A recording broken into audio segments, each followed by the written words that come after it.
மண்டிட்டு வாழ்றதை விட சண்டையிட்டு சாவுறது மேலன்னு நினைக்கிற வீரம் வளைஞ்ச மண்ணு இந்த மதுரை. இங்க கத்தி மாதிரி பசங்க, கவிதை மாதிரி பொண்ணுங்க, அம்மன் மாதிரி அம்மாங்க, ஐயனார் மாதிரி அப்பாங்க, அண்ணன்ற ஒத்த வார்த்தைக்கு உசுரையும் கொடுப்பாங்க. கடவுளாண்ட பூமி உங்க ராஜாவே சாமி. நெத்தி நிறைய துர்நூறும் நெஞ்சம் நிறைய ஈரத்தோடையும் வீரத்தோடையும் தேவரையா வாழ்ந்த பூமி. இங்க பாதிரியாரோ பாயோ நட்புன்னு வந்துட்டா நீங்க தான் காவல். மார்புல குத்துறவன் சண்டைக்காரனா இருந்தாலும் பாராட்டிட்டு சாவா.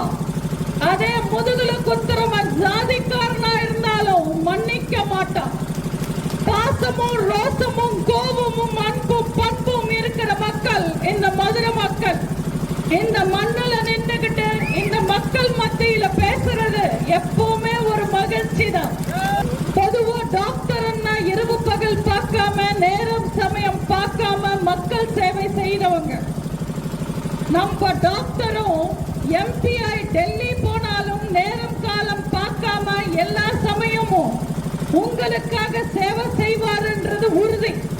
உங்க டிடிவி இன்னொன்னு ஓபிஎஸ் பயங்கரமா அசிங்கப்படுத்துறாங்க பாஜக. அவங்க எவ்வளவு மரியாதையோட வாழ்ந்தவங்க.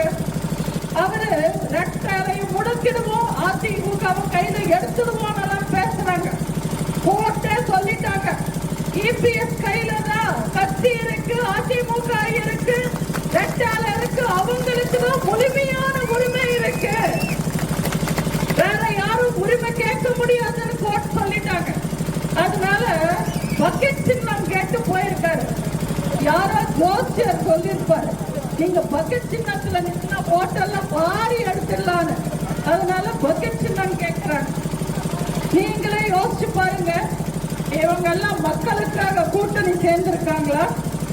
மக்கள் முன்னேற்றத்துக்காக பாடுபட கூட்டணி சேர்ந்திருக்காங்களா? அவங்களோட சுயநலத்துக்காக, அவங்களோட வாரிசுகளுக்காக, அவங்களோட ஆதாயத்துக்காக ஒண்ணு சேர்ந்திருக்காங்க. இந்த கூட்டம் எல்லாமே நம்ம வீட்டுக்கும் நாட்டுக்கும் கேடு. தயவு செஞ்சு இவங்களெல்லாம் நம்பாதீங்க.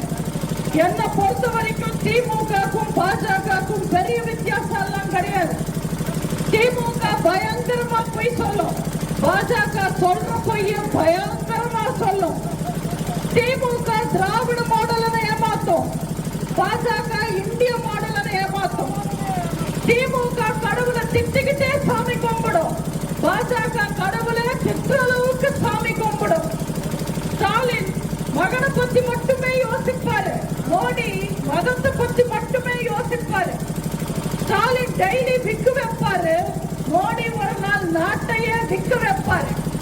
ஸ்டாலின் மனைவி மகன் மருமகனுக்கு பினாமி, மோடி அம்பானி அதானிக்கு பினாமி. திமுக மக்கள் கிட்டயே திருடுவாங்க, பாஜக மாநிலங்கள் கிட்டயே திருடுவாங்க. திமுக திருட்டுல ஸ்பெஷலிஸ்ட், பாஜக உருட்டுல ஸ்பெஷலிஸ்ட். பாஜக பாரத் மாதா கி ஜெய், திமுக ஸ்டாலின் பேட்டா கி ஜெய். ரெண்டு பேருமே ஆபத்தானவங்க, நமக்கு ரெண்டு பேருமே தேவையில்லை. தேர்தல் வந்தா போதும், தேர்தல் வந்தா போதும். திமுக பயங்கரமா பேசுவாங்க மக்களை ஏமாத்துறதுக்காக.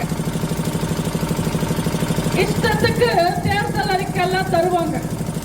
இந்த தேர்தலுக்கும் மக்களுக்கு வாக்குறுதி தராங்க திமுக.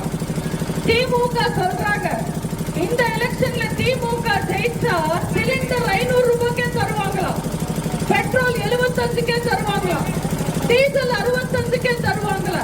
எப்படி தருவாங்க? திமுக தருவாங்க 500 ரூபாய்க்கு சிலிண்டர் தருவாங்க, ஆனா உள்ள கேஸ் இருக்காது.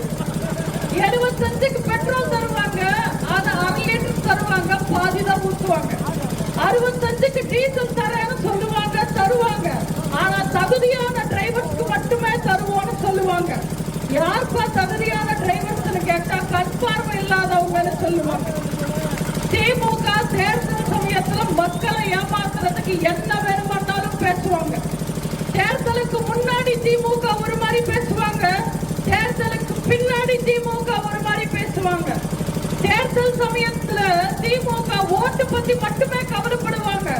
தேர்தல் முடிஞ்ச உடனே திமுக அவங்க வீட்டு பத்தி மட்டுமே கவலைப்படுவாங்க.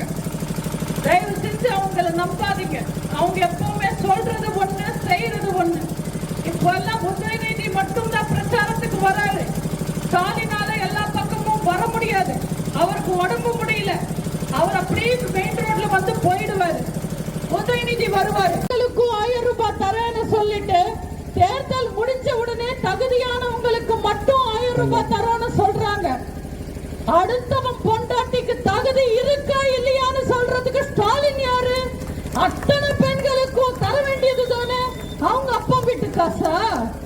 சென்னையில வெள்ளம் வந்து ஸ்கூல் எல்லாம் சேதம் அடைஞ்சப்போ ஸ்கூல் எல்லாம் சரி பண்றதுக்கு வெறும் 2 கோடி ரூபாய் நிதி ஒதுக்கிட்டு ஃபார்முலா ரேஸ், கார் ரேஸுக்கு 40 கோடி நிதி ஒதுக்குனாங்க.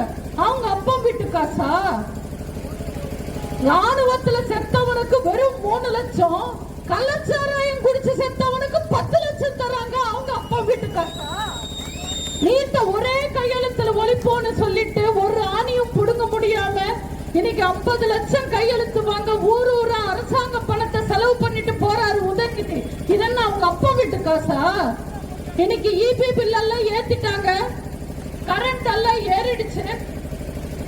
மக்களுக்காக கரண்ட் ரேட்டை குறைக்கலாம்ல, ஏன் இது என்ன அவங்க அப்பா வீட்டு காசா? பெட்ரோல் விலையை குறைக்கிறோம், டீசல் விலையை குறைக்கிறோம்னு சொல்லிட்டு இன்னைக்கு நம்ம குடிக்கிற பால் விலையை கூட ஏத்திட்டாங்க. அம்மா ஆட்சி செஞ்சிட்டு இருந்த எல்லா திட்டங்களையும் நிப்பாட்டிட்டாங்க.